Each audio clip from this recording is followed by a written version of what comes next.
Cuadro, Jimena. Hola amigos de Noticieros Televisa, ¿cómo están? Mi nombre es Jimena Rojo, estamos al aire en una mesa más de Nodo. Vamos a hablar de el 2 de octubre, obviamente, hoy es 2 de octubre. Vamos a hablar con chicos de medios digitales sobre la cobertura en medios, qué tienen que decirnos los medios de los jóvenes hoy en día, qué dialogan los jóvenes millennials con el movimiento estudiantil de 1968. Mándenos sus saludos, sus comentarios, aquí los vamos a estar leyendo y paso a presentarles a nuestros invitados del día de hoy. Nos acompaña Raúl Cruz, editor de Plumas Atómicas. Hola, Jimena. ¿Cómo estás, Raúl? ¿Cómo están? Hola, hola. Nos acompaña Ana Paula de la Torre, de Fusión. Hola, ¿qué tal? Y Pancho Parra, de Nación 321. ¿Cómo estás? Muy bien, ¿ustedes? Pues felices de acá, de tenerlos, de tener una mesa de medios, porque además pasa que no nos juntamos entre nosotros y quisimos hacer un esfuerzo por platicar, y sobre todo platicar con la perspectiva que traen ustedes sobre la cobertura del 2 de octubre. Entonces me gustaría empezar a preguntarles, ¿qué deberían saber los millennials del 2 de octubre? ¿Te parece si empezamos contigo, Raúl? Ok. Que te tengo cerquita. Es porque estoy más cerquita. Exacto. Creo que es un hecho muy extraño, porque es algo que todo el mundo sabe. Por lo menos es la idea básica que existe en todos. Vaya.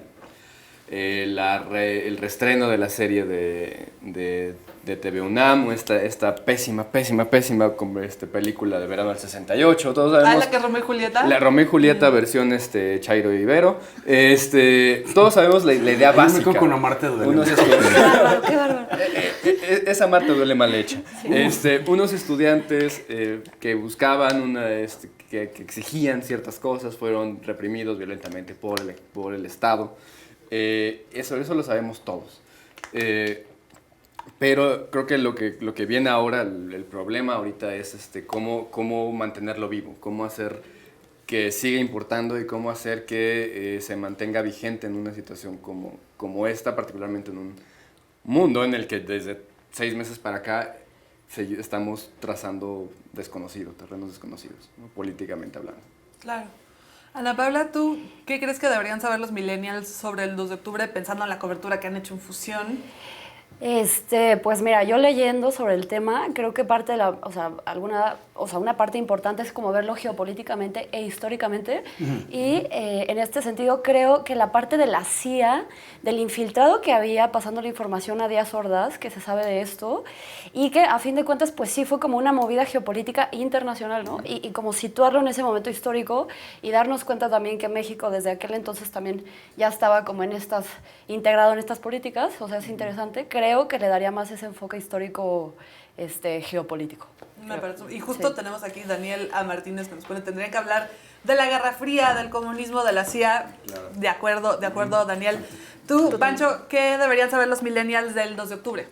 Bueno, ¿qué deberían saber los millennials del 2 de octubre? Literal, hicimos una nota, así fue de parte de nuestra apertura, ¿no? Es, ¿por qué no debemos olvidar el 2 de octubre, ¿no? Porque está la consigna, 2 de octubre no se olvida, ¿no? Y de repente es volver a preguntarles, ¿no? Resulta paradójico eso porque al mismo tiempo, parte de la cobertura que hicimos en Nación, también presentamos una encuesta que hizo El Financiero al respecto de qué pensaban toda la población sobre el 2 de octubre y también traemos Nos cortes. mandaste esos datos, ¿verdad? Sí. Fer, nuestros amigos de producción les voy a pedir que nos echen ahí las grafiquitas que nos mandó Pancho. Traemos cortes generacionales, que eso lo es interesante, ¿no? Y pues yo me llevé una sorpresa porque platicando con el director de encuestas, Alejandro Moreno, me dijo, oye, ¿tú cómo ves el 68? Y le dije, pues mira, esta es mi perspectiva y yo creo que de repente hay ideas que me suenan lejanas, ¿no? Pero pues como que no lo siento tan cerca, ¿no? Sin embargo, la encuesta reveló otra cosa, ¿no? Si quieres ahorita que la tengamos, la platicamos. Ahí están, echándola. ¿Qué sabe usted? ¿Sabe usted qué se conmemora este 2 de octubre? De 18 a 29 años, el 68%, justamente, sí sabe. De 30 a 50 años, el 58%. Y mira, mientras más grandes, menos saben. ¿Qué cosa más curiosa? Sí, puede ser ahí algunos efectos disociativos de decir, ¿sabes qué? Prefiero no Sí, saberlo, o ¿no? la negación, ¿no? O la Que sí, negación. puede ser. Que pasa mucho cuando creo que nosotros que estamos cerca de los medios digitales revisábamos las trends en Google, veíamos mucho que las búsquedas eran qué se celebra o qué se conmemora el 2 de octubre, que también es un ejercicio de nosotros de decir, ¿sabes qué? Pues es que no se celebra nada, ¿no? Sí, y justamente en esa en esa tónica de saber, bueno, sí saben que se celebra el 2 de octubre hicimos otra pregunta sobre si la matanza de estudiantes del 2 de octubre de 1968 es un tema pendiente o ya quedó atrás. Entonces, es curioso que dentro de los jóvenes, ¿no? También 65% dicen es un tema pendiente todavía. En el segmento que le sigue, de 30 a 50, baja un poquito, ¿no? Y ya después de 51 hasta más de 64 vuelve a subir este tema, ¿no? Digo, más allá de los datos duros, la lectura de esto es que para los jóvenes el tema del 68 es un tema presente, que saben qué es, que no se tiene que olvidar y que todavía no se ha resuelto. No necesariamente, en mi opinión, ahí sí ya va mi lectura de los datos, no necesariamente que el 68, sino lo que eso representa, ¿no? Y aquí sí quisiera hacer el salto a lo que comentabas, ¿no? Sobre el 68 tiene una dimensión más grande, ¿no? No solamente por lo que sucedió este mismo año, sino porque hay más cosas que estaban sucediendo, ¿no? Claro. Pero para responder tu pregunta, ¿qué hicimos? La nota de qué se conmemora el 68, las cosas, las formas en las que podemos conocer el 68 a partir de temas pop, series, audios. Spotify acaba de lanzar un nuevo podcast maravilloso, por cierto. Sí. Me sorprendió. Lo escuché de camino para acá y dije, está buenísimo esto. Entonces hicimos una recopilación de ese tipo de notas, ¿no? La encuesta y una cosa que nos sorprendió, que encontramos una entrevista a la tigresa, que era Amanda Echeverría, diciendo cuál era su... Oh my God. Sí. No quiero imaginar esas cosas. Sí. Bueno, imagínate lo que contó la tigresa, no otra cosa. ¿No? Y a ver, me gustaría, creo que estoy viendo como algunos comentarios, ahorita les mando los saludos a todos los que mandaron saludos y los estoy leyendo, muchas gracias. Ha habido una conversación en redes estos días que también ha surgido un montón sobre la placa de Díaz Ordaz en el metro que quitaron. Me gustaría que ustedes me platiquen, entonces, si quieres cuéntame la historia, Raúl, y ahorita vamos platicando qué les parece si hay que quitar placas, si no hay que quitar placas, ¿no? La historia es el día de ayer y de forma sorpresiva porque a nadie le avisaron. El gobierno del Distrito Federal, la pregubernatura de la Ciudad de México, decidió quitar las placas de Gustavo Díaz Ordaz en 5 estaciones del metro, en Pino Suárez, Valderas, me acuerdo de esas dos, en todas, Insurgentes y otras dos que no me puedo acordar cuáles son. Pero son estas placas que de seguro las vimos, las naturalizamos tantos que las pasábamos de lejos, de derechito, donde estaba el nombre gigantesco de Díaz Ordaz. Se quitaron, uno tenía que esforzarse para ver qué era porque se inauguró el metro y en cuándo se inauguró, era lo que menos importaba. Entonces se quitaron las placas, se hizo todo un evento para el gobierno de la Ciudad de México, en la idea de que en conmemoración de los 50 años ya no tenían lugar estas placas. La cosa, y creo que la pregunta, y es lo que justamente preguntabas, es qué hacer con la memoria histórica y por qué una decisión de un jefe de gobierno que, cabe recordar, nadie votó por José Ramón Amieva, decidió... Y muchos no saben que José Ramón Amieva que ya no es Mancera, ahora es señor senador, ¿por qué un gobierno decidió así quitarlos sin hacer un ejercicio crítico básico con académicos, con historiadores, con gente que ha estado trabajando la situación de la memoria en un país como México, que tiene situaciones muy complicadas y muy diferentes a las de Estados Unidos y el sur, con su confederado y esclavista, ¿no? Que es el primer ejemplo que se nos ocurre. El año pasado tuvimos Charlottesville porque se intentó quitar una estatua del general Grant, de Charlottesville, una pequeña ciudad en Carolina del Norte, pero el contexto aquí es completamente diferente. Varios han dicho en redes que habría que haberle mejor puesto una placa de Díaz Ordaz fue el asesino del 68, para contextualizar, para entender que la historia que tenemos ahorita también es producto de estos momentos trágicos y traumáticos. Yo todavía no sé cuál postura tengo al respecto, pero definitivamente la placa, lo que menos importaba era el metro, lo que menos importaba era la fecha y lo que menos importaba era el servicio público, que al final de cuentas era la chamba que todo político tenía que hacer, proveer servicio público para la gente, ¿no? O sea, esta manía faraónica del PRI de esa época de aplaudirse por hacer la chamba más básica. Eso es creo que habría que estar revisando, que todavía se sigue haciendo. Todavía se sigue haciendo. Todavía hay grandes inauguraciones de placas, de obras que todavía no se acaban, entonces... Porque además esto es una placa, tenemos calles que se llaman Díaz Ordaz, seguramente tenemos colonias. Sí. Ana Paula, ¿tú qué nos puedes comentar sobre esto? Yo creo que es un acto simbólico que si bien puede ser propagandístico y todo lo que puede ser, también es como un gran llamado de atención, ¿no? O sea, te están diciendo, han pasado 50 años, y lo primero que se ha hecho contra esta impunidad es medio quitar unas placas, ¿no? Y bajo, o sea, como medio en un tono de ocurrencia. Entonces es como, imagínate, o sea, también como las nuevas generaciones, cómo están sintiendo esta impunidad, que, o sea, se remonta a 50 años, ¿no? O sea, es como, sí, o sea, es como un recordatorio justo de esta condición, ¿no? Que tenemos, creo. Pancho. Pues yo creo que ahí sí yo voy a hablar más como politólogo, creo que la revisión de la historia siempre es problemática, ¿no? En efecto, como los historiadores de mediados del siglo XX se empezaron a dar cuenta que la historia en efecto la escribían los vencedores, ¿no? De repente había que volver a ir a voltear el pasado, ¿no? Y ver exactamente qué había sucedido, ¿no? En este contexto, si vemos a cada personaje histórico, vamos a encontrar bemoles donde algo no nos va a gustar, ¿no? Y obviamente, por ejemplo, el ejemplo que ponías de Charlottesville, claramente esta protesta sucede en un contexto post-elección en Estados Unidos, ¿no? Donde hay un conflicto racial latente, otra vez, como el 68, por cierto. Y para el caso mexicano, ¿no? O sea, quitar la placa de Díaz Ordaz a 50 años es un acto meramente simbólico, pero no porque sea simbólico deja de importar. Sobre la postura que yo tendría, haría lo que escribió Ignacio Lanzagorta en Twitter, sí. ¿No? Decía, pues yo creo que lo que tendría que haber es una placa ahí al lado, ¿no? Este es Díaz Ordaz, hizo este metro, ¿no? Y es polémico por esta razón, ¿no? Es otra forma de ver la historia, ¿no? Donde no negamos lo que pasó y al mismo tiempo lo dimensionamos en su justa medida. Como proveedor de política pública, aunque sea una obra faraónica, ¿no? Y al mismo tiempo decir que es bastante polémico por los actos que hizo durante su gestión de represión estudiantil. De acuerdo. Nos mandan muchos saludos: Alejandra García, Jorge Alberto, María Azul, José Luis Ibarra, Juan González Anaya. Nos ponen por ahí que no teníamos edad para el 68. Esto es correcto. Todos los que tuvieron edad para estar el 2 de octubre originalmente ahorita están en la marcha y respetamos muchísimo la decisión que el día de hoy no hayan querido venir. Nos pone Dulce Batalla: casi 50 años después se repite con los 43 a otra escala. Y qué bueno que lo pones, Dulce. Era una pregunta que yo les iba a hacer como después. Pero ¿qué harían los medios hoy? Pensando en específicamente ustedes, que los traemos de medios distintos. ¿Qué harían los medios hoy con otro 2 de octubre? Creo que es una cosa importante que podríamos como preguntarnos, pensando en la relación tan cercana y en la herida abierta de Ayotzinapa y los 43. Yo creo que la chamba que nos tocaría en una situación así son 3 pasos básicos. Luchar contra las fake news, contextualizar e historizar.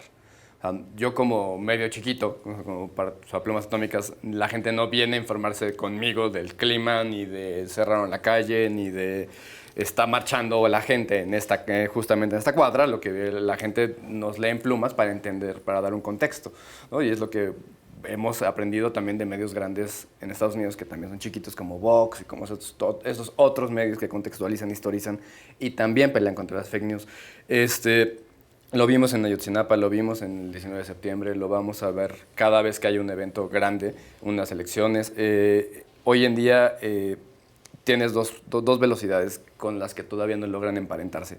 La velocidad oficial, la velocidad de las instituciones, que construyen una versión oficial de algún hecho, que informan a partir de informes oficiales, y la velocidad de las redes. La velocidad de las redes que muchas veces es tan acelerada que tenemos que estar peleando todo el tiempo con toda la información falsa que llega. Lo vimos todo ahora el con los rumor. porros de la UNAM. Lo vimos con la UNAM. El 3 de septiembre tuvimos 2 días completos de estar diciendo esto pasó, esto no pasó, esto pasó, esto no pasó.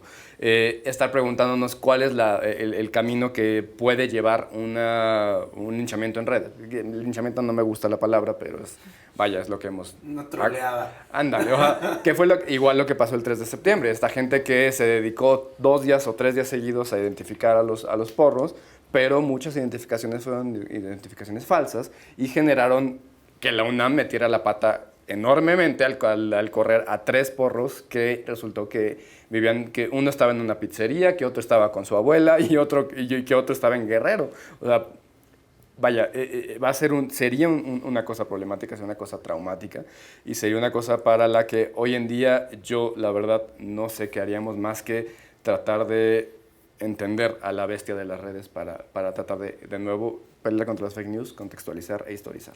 Todo momento caótico y traumático tiene una historia detrás, siempre. Y eso es lo que podríamos hacer en una situación así. Buenísimo. Ana Paula, ¿ustedes qué harían desde Fusión con un otro 2 de octubre?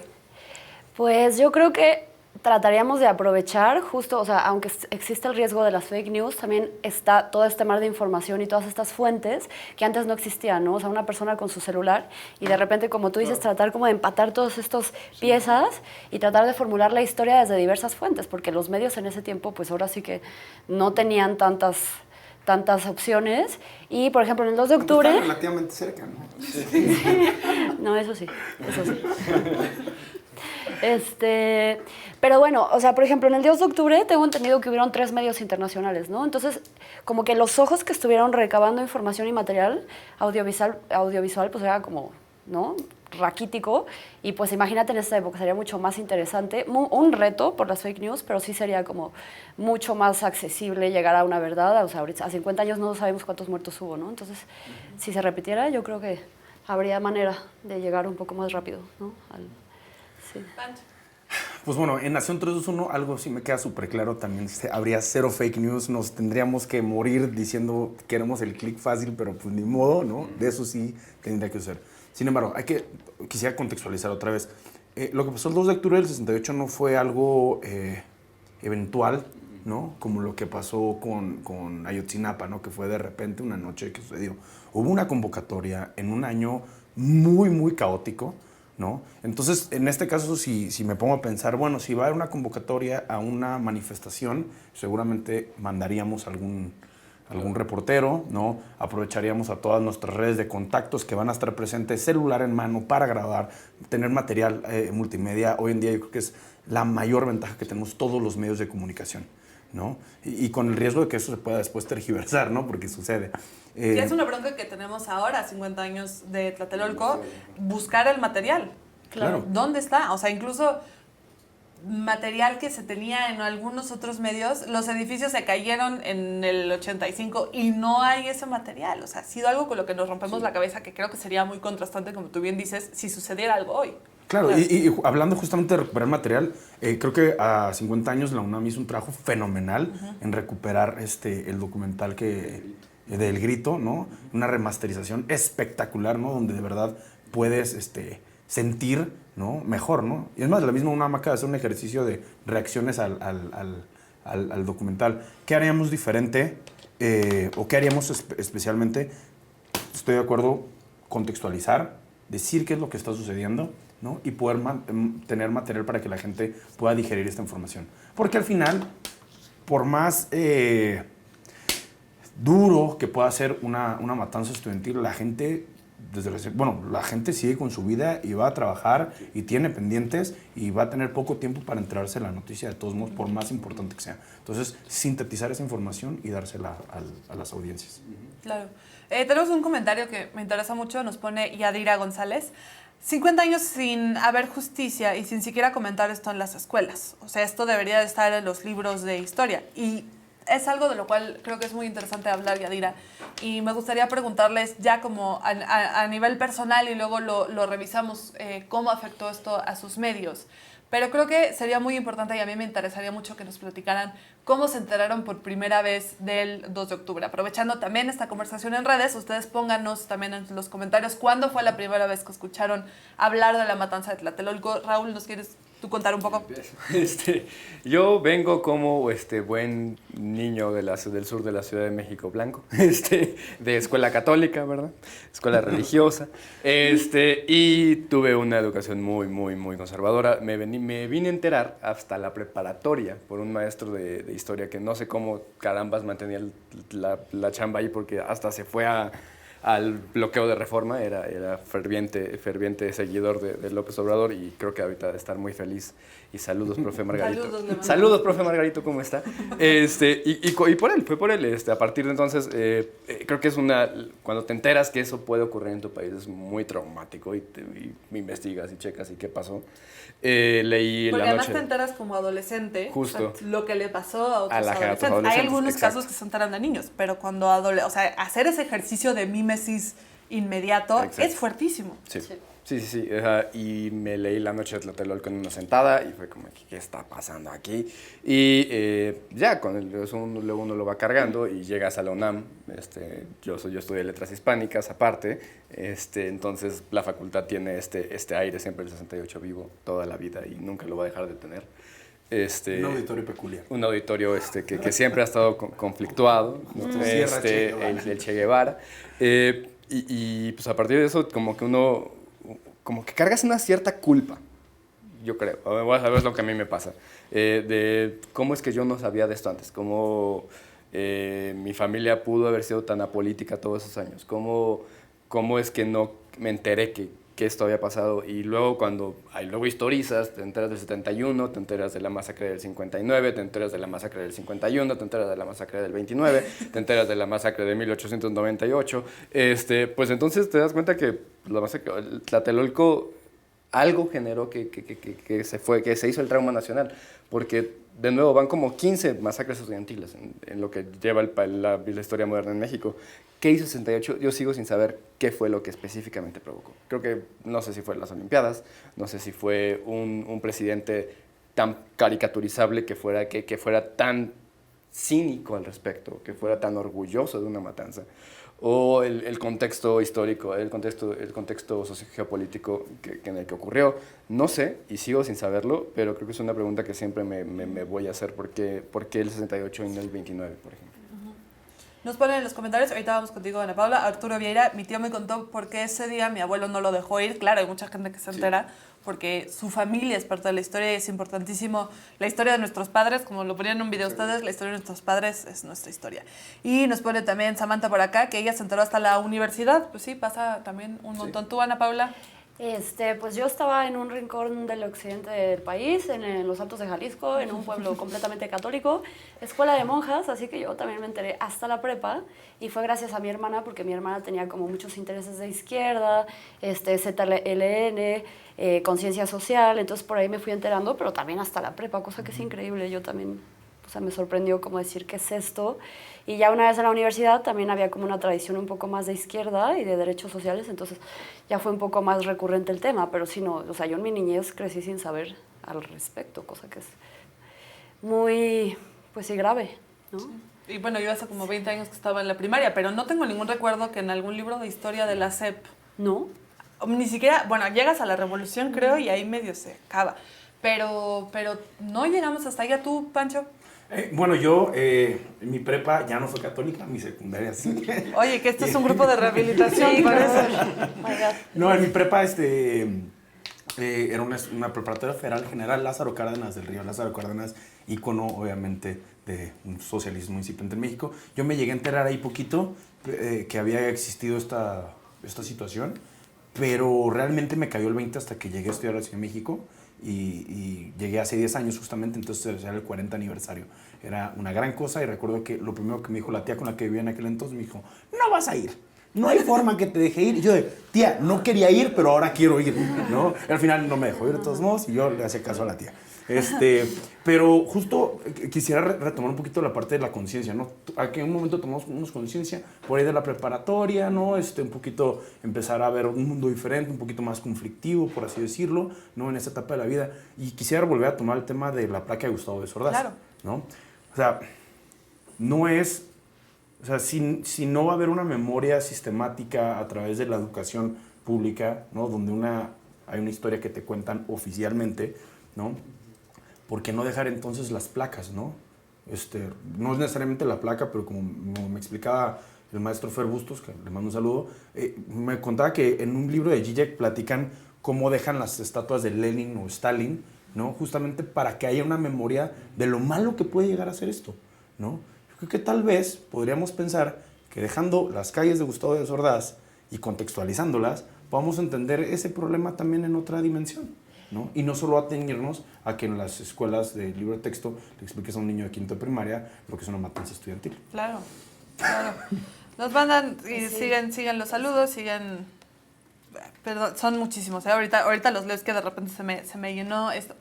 Me gustaría preguntarles entonces qué enseñanzas les dejó esta cobertura del 2 de octubre, con qué se encontraron que no se habían encontrado antes. Al hacer trabajo en medios te vuelves mucho más minucioso, filtras la información de una manera mucho más precisa, que se acomode más a tu medio.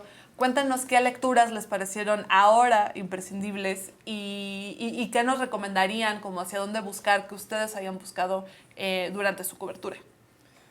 Nosotros nos fuimos hacia el lado testimonial. Vaya, los 50 años, siempre es esta obsesión que tenemos todos por los 5 y los ceros en los En años medios. de algo, en medios.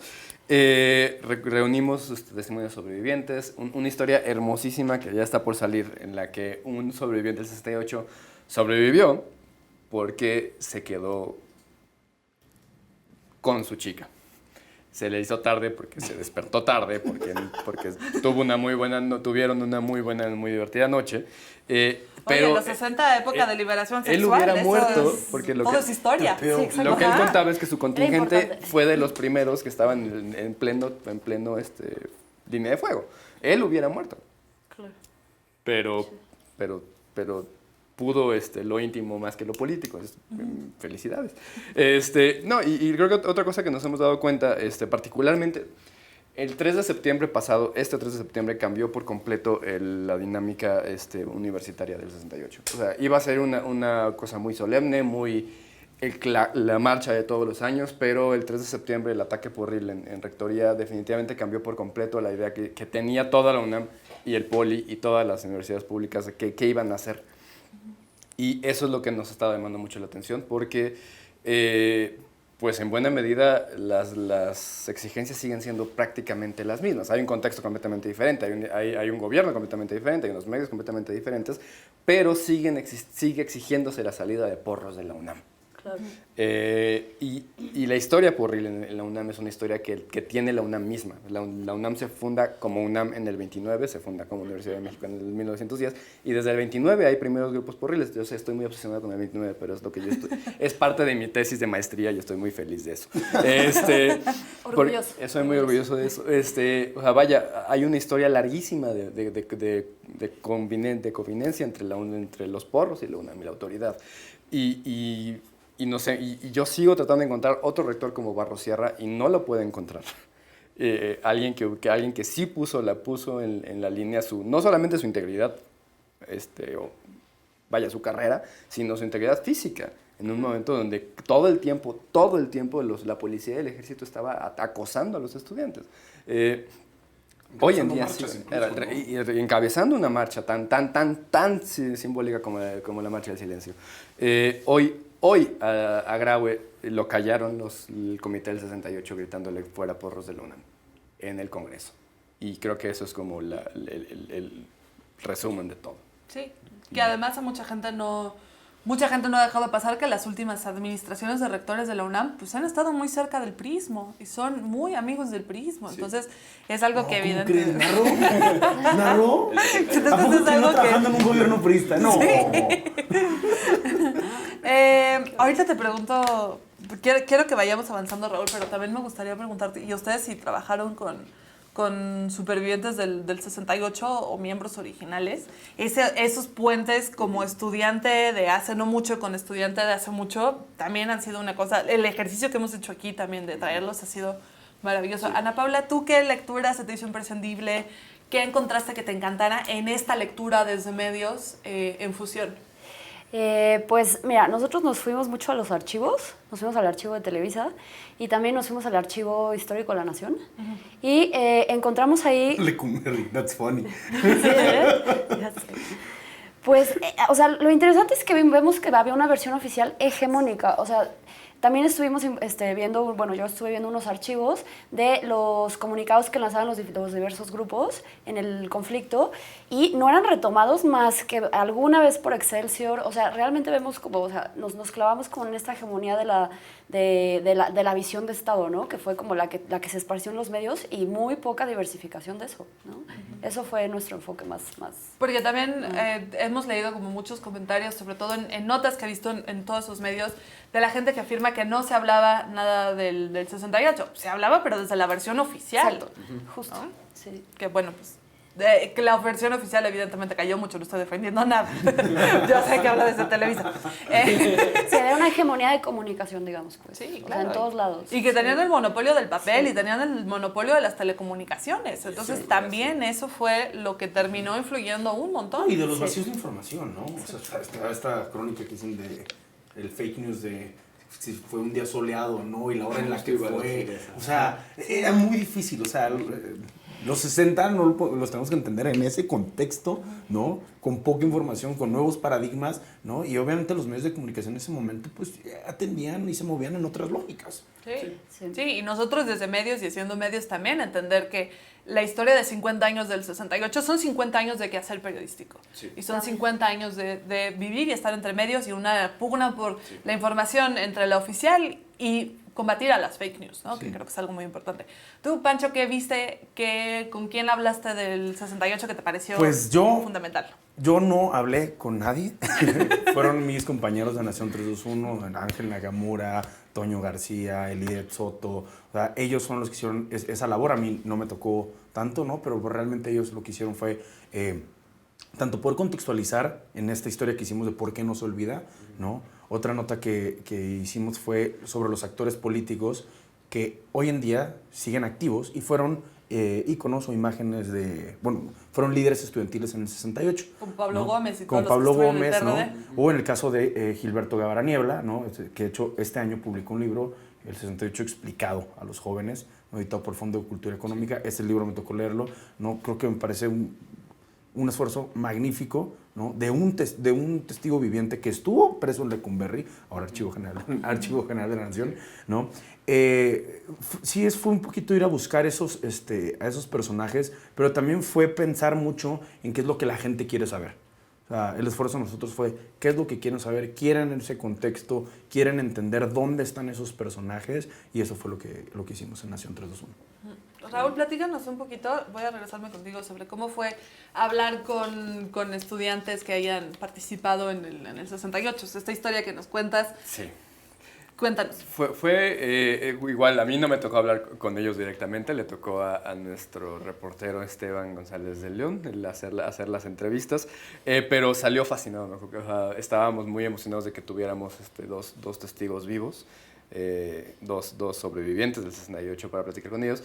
Y lo mejor es cómo cuentan, o sea, están conscientes, y lo vimos en el footage, están conscientes del milagro que fue estar vivos, ¿no?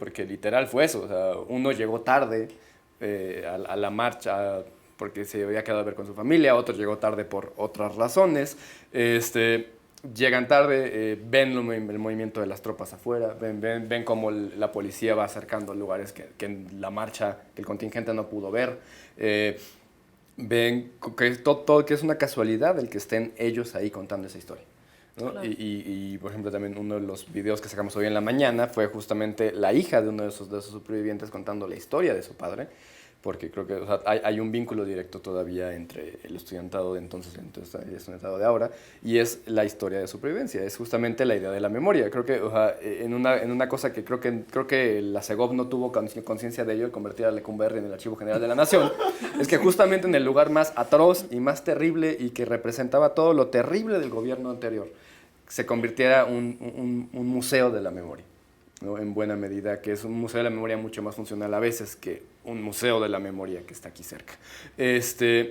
¿Por qué? Porque justamente permitió ver que de a poquito, porque también hay un pleito ahí enorme con la Segov y con el que ya dejaron de abrir ciertos archivos, pero es otra historia. Pero vaya, esta sensación que ellos tienen, los supervivientes, de yo estoy vivo por pura chiripa, Y es lo que te dicen, o lo que se filtra entre lo que te dicen. González de Alba, como Pablo Gómez, todos ellos han contado en 1001 crónicas cómo fue estar vivo de chiripa. Claro. Porque no llegaron, porque se quedaron dormidos, porque la familia no las dejó, por una y mil cosas. O sea, pensemos de nuevo, o sea, y es algo que también cuenta Omar García, el sobreviviente de la noche De Ayotzinapa. De Ayotzinapa, ¿no? O sea, él cuenta también cómo es chiripa que él esté vivo. Claro. Y todos sus compañeros que fueron a igual esa noche, cómo es una chiripa estar vivo. Y muchas veces también tienen un complejo, una culpa de sobreviviente. Claro. Y es una cosa con la que creo que tienen que luchar toda la vida, ¿no? Lo hizo como Simón Levi, Levi tuvo que hacerlo en un campo de concentración después, ¿no? Híjole, qué tremendo. Me gustaría terminar con la pregunta que les estamos haciendo a todos los que vienen a estas mesas y empezar contigo, Ana Paula. ¿Por qué el 2 de octubre no se olvida? El 2 de octubre no se olvida porque va contra la dignidad humana, va contra la dignidad de nuestro país, va contra la dignidad histórica, porque es, un crimen total, ¿no? Impune todavía, por cierto. Sí. Pancho, ¿por qué el 2 de octubre no se olvida? Yo creo que el 2 de octubre no se olvida porque es el icono de un movimiento global, occidental, si lo queremos ver, ¿no? El cisma que vivía desde Vietnam en enero, ¿no? Martin Luther King, las Olimpiadas, el mayo del 68, ¿no? Que lo retrata de forma bastante agradable Ismael Serrano, por cierto, en Papá Cuéntame Otra Vez. Esas ganas, ¿no? de pedir lo imposible, ¿no? De ser realistas y pedir lo imposible, como decían, se mantiene, yo creo, ¿no? Se mantiene y por eso es tan icónico dentro de los jóvenes decir eso, ¿no? ¿Por qué lo recuerdas? Porque son estos deseos de un mundo que puede ser mejor, ¿no? O sea, era lo que ellos deseaban, era lo que ellos querían la revolución, no querían las Olimpiadas, o algo así era el lema, ¿no? Yo creo que por eso no se olvida, ¿no? Y porque al mismo tiempo, si de alguna forma no tenemos los mismos paradigmas autoritarios, ¿no? O de regímenes sumamente hegemónicos, ¿no? Y de nuevo autoritarios, tenemos otra serie de amenazas políticas diferentes, pero que de alguna forma son, de nuevo, el ícono que representa una amenaza contra los sueños de la gente. Raúl, ¿por qué el 2 de octubre no se olvida? Pues porque sigue vigente.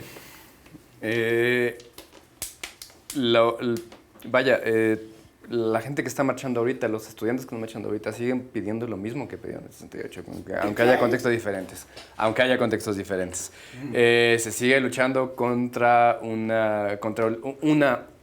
otra amenaza a la universidad, a la educación pública. Se sigue marchando por un país seguro, se sigue marchando por la mera seguridad, por tener la seguridad de que puedes ir y regresar de tu universidad a tu casa sin que desaparezcas, sin que te violen, sin que te maten, sin que... hoy en día ya no lo hace el Estado, pero sigue existiendo una fuerza que lo genera, ¿no? que genera inseguridad. Políticas de desigualdad. Sigue existiendo una violencia sistémica contra la juventud y sigue existiendo este maldito mito de la juventud mártir. Y es un mito que venimos cargando desde los niños héroes y que pesa en la juventud mexicana y ha pesado en 20, 30, 40 generaciones, soy malo para calcularlas, desde los niños héroes hasta acá, que el joven es el que se sacrifica por la patria y que muere esperando un país mejor. Y eso está presente en los discursos de Omar García y de los sobrevivientes de Ayotzinapa, también está presente en Paco Taibo, también está presente en Elena Poniatowska, también está presente con sus problemas que luego hubo con el YO 232, también está presente con los sobrevivientes de Halconazo del 68, de nuevo del 29. Vaya, creo que, y con eso cierro para el 29, y por eso es tan importante para mí, porque también debe ser para ustedes. Los sobrevivientes del 29 crearon el IMSS, crearon el ISSSTE, crearon un sindicato fuerte de ferrocarrileros. Barrosier es un sobreviviente del 29. Las luchas estudiantiles generan a sus mártires, pero también generan sus victorias, y claro, por algo hoy en día sigue siendo vigente y por algo hoy se sigue marchando y se sigue diciendo que el 2 de octubre no se olvide. Claro, Raúl. Muchas gracias por haber venido a esta mesa, chicos. Mil Muchas gracias. Denle like a Nación 321, denle like a Fusión, denle like a Plumas Atómicas, sigan los materiales interesantísimos que están haciendo estos chicos. Like, comment, share, todos. Todo, todo. Píquenle, píquenle. Mentadas de madre, arroba Lo Pancho comparten Parra al WhatsApp también, con sus tías, todos. todo lo que quieran. Sí. Yo me quedo con una consigna que me gusta mucho de las marchas del 2 de octubre. 2 de octubre, no se olvida, es de lucha combativa. Vayan a la marcha, llegan todavía, si no hay transmisiones en Facebook Live un montón, si no llegan a la colita de la marcha, no olvidemos y hagamos memoria. Mi nombre es Jimena Rojo, quédense leyendo los materiales que tenemos nosotros y nuestros invitados, por favor, que tengan un excelente 2 de octubre.